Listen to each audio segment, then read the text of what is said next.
Kamara. Nakatuto naman sa pagtulong sa mga lugar na apektado at tinamaan ng habagat. Aris number 12 man ng Milky Rigunan. Please kami, Milky.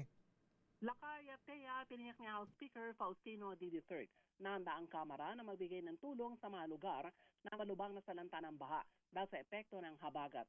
Ayon kay D, inatasan niya ang mga mambabatas na magsumite ng assessment sa kanilang distrito para malaman ang mga padadalahan ng tulong.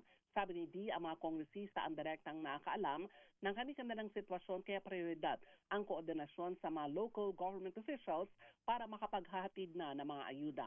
Paliwanag na House Speaker, para makaiwas sa sakuna, hindi kailangang hintayin na lumala ang sitwasyon bago tayo kumilos. Kung may abisong lumikas, sumunod tayo at kung delikado ang pagbiyahe, manatili muna sa ligtas na lugar dahil ang pinakamalagayang kaligtasan ng bawat isa. Nagpatupad din ngayon ng precautionary measures ang Kamara para naman sa kanilang mga empleyado at maagang naglabas ng abiso si House Secretary General Cheloy Garfield para naman sa work from home arrangement. Ako si Milky Rigunan, nagulat para sa DZRH, una sa Pilipinas, una sa Pilipino.